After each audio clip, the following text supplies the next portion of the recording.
नमस्कार, खबर सूत्र में आपका स्वागत है। मैं हूं आपके साथ अंकिता। चलिए बढ़ते हैं मुख्य खबर की ओर। मध्य प्रदेश की राजधानी भोपाल में होने जा रहे ग्लोबल इन्वेस्टर्स समिट में आने वाले निवेशकों को कांग्रेस पत्र लिखने जा रही है। कांग्रेस प्रदेश अध्यक्ष जीतू पटवारी ने कहा कि प्रदेश में पूर्व में हुई इन्वेस्टर्स समिट में निवेशकों द्वारा किए गए वादों और जमीन पर उतरने निवेश के आंकड़ों को निकाला है। कांग्रेस निवेशकों से सवाल पूछेंगे कि उनके द्वारा पहले क्या क्या वादे किए गए और उनमें से कितने वादे पूरे हुए। निवेशक सिर्फ सरकार की वाहवाही करने ना जाएं। जीतू पटवारी ने कहा कि प्रदेश में निवेश आए और रोजगार बढ़े।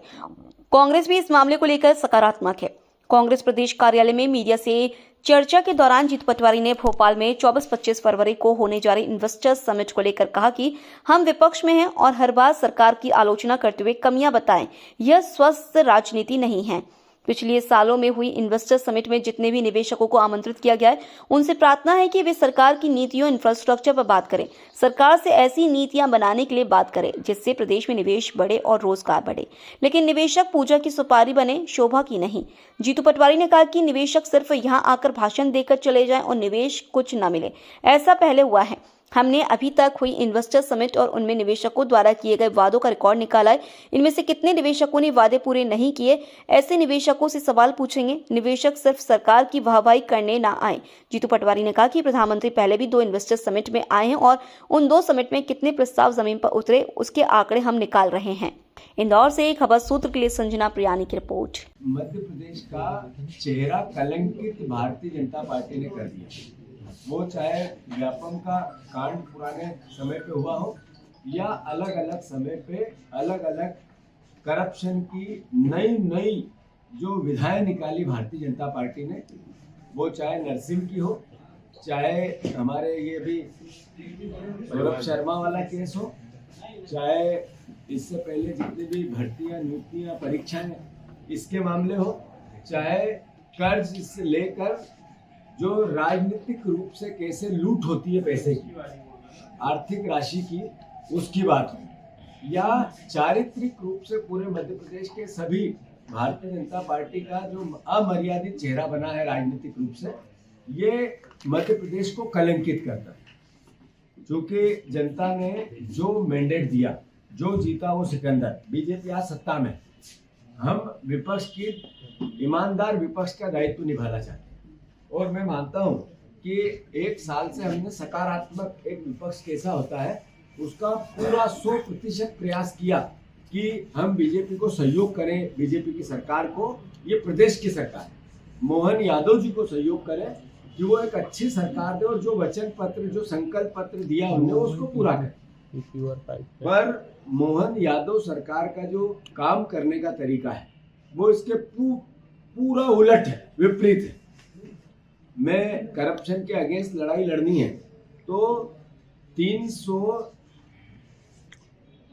से ऊपर अधिकारी लोकायुक्त की जिन पे जांच चल रही है, उनको सरकार ने अनुमति नहीं दी आज तक कि उन पर किसी भी प्रकार का मुकदमा चले।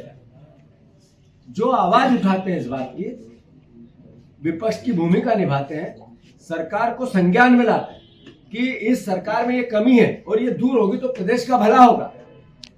कांग्रेस पार्टी की तरफ से हेमंत कटारे जी उसका एक जीवंत उदाहरण है, जो लगातार सरकार की खामियां, उसके करप्शन, उसके नेताओं का व्यवहार, उसके नेताओं का आर्थिक चरित्र जनता के बीच में लाते रहे। मैं देखता हूं कि अभी 3 दिन पहले उन पर जिस तरीके से एफआईआर की 21 साल पुराने मामले में, और एक ऐसा नेता जिनकी मृत्यु हो गई, जिनको ईश्वर के पास चले गए, जो प्रदेश के नेता प्रतिपक्ष रहे, जिन्होंने भी हमेशा सरकार को कटघरे में खड़ा किया, स्वर्गीय सत्यदेव कटारे जी, 21 साल पुराने मामले में हेमंत पे जो अभी 2004 में जिस संस्था के एक तरह से संबंधित हुआ उसमें उन पर एफआईआर करना, फिर उनकी 70 साल की माता जी पर एफआईआर करना, फिर उनकी जो भाभी है, जो बहू है हमारी, उन पर एफआईआर करना, ये क्या बताता है? ये बताता है कि जो हेमंत कटारे कांग्रेस पार्टी और जो विपक्ष अपनी आवाज दे रहा है उसमें सच्चाई है। इसी से सरकार डर रही है। मेरा सवाल है मोहन यादव जी से कि हेमंत कटारे जी पे आपने जो एफआईआर की, क्या ऐसा एक ही केस है पूरे प्रदेश में? इस समय ऐसा अलॉटमेंट वो नहीं हुआ था? और फिर सबके साथ एक जैसा व्यवहार क्यों नहीं हुआ? जिन अधिकारियों की इसमें संदिग्धता थी उनको आपने क्यों छोड़ा? आपका सीधा सीधा मामला बनता है कि आप राजनीतिक प्रतिशोध से बात काम करना चाहते हैं। मैं चुनौती देता हूं मोहन यादव जी को, हेमंत कटारे जी के साथ पूरा कांग्रेस परिवार एक एक है और एक एक हमारे जनप्रतिनिधि, हमारे विधायक, हमारे पदाधिकारी, सारे राजनीतिक नेता चट्टान की तरह खड़े हैं। आप इस तरीके से अगर लोकतंत्र को दबाने और डराने की बात आपके मस्तिष्क में है तो कृपया करके आपका इलाज करा लें, ये निकाले ये कीड़ा। हम उन लोगों में से है नहीं कि आपके इस व्यवहार से डरेंगे। और जहां तक प्रश्न है इस पूरे प्रकरण का टेक्निकल, ये सिविल का मामला है, आपने नहीं, ये अपने सिविल का मामला है, तो आपने इसको इस तरीके से क्राइम प्रेजेंट करके क्या कहना चाहते हैं? क्रिमिनल केस करा क्यों आप? अगर ये सिविल का था तो सिविल की तरीके से इसका आर्ग्यू सरकार की तरफ से हो सकते थे और कोई गलत बात थी तो उसका कोर्ट संज्ञान लेती, पर ये एफआईआर करना सिर्फ मैसेज डराना। तो मैं समझता हूँ हेमंत का जैसा व्यवहार है, जैसा उसका स्वभाव है, वो डरने वालों में से तो नहीं है।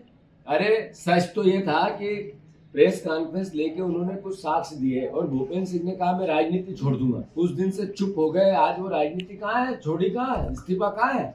आपके नेताओं का चाल चरित्र चेहरा हो कैसा गया है?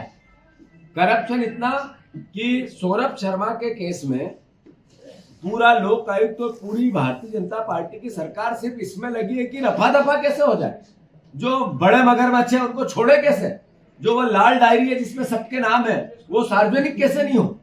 अरे आपने 20,000 करोड़ रुपए पिछले सरकार आपकी बनी जब से आप हर 5 साल में घपला करते हो, चोरी करते हो, डकैती करते हो। सारे नेता आपके, सारों नेताओं की जो 20 साल में पावर में रहे, अगर उनकी बैलेंस शीट चेक की जाए तो सब 500 गुना 1000 गुना बढ़ी है। तो ये पैसे आए कहां से? आम आदमी गरीब होता जा रहा है और बीजेपी के नेता जो पावर में है उनकी 500 गुना 1000 गुना बैलेंस शीट बढ़ गई। ये कैसे हुआ भैया? करप्शन आप करो, चोरी आप करो, डकैती आप करो, प्रदेश के को कलंकित आप करो और एफआईआर कांग्रेस के नेता पर। ये कांग्रेस पार्टी बर्दाश्त नहीं करेगी।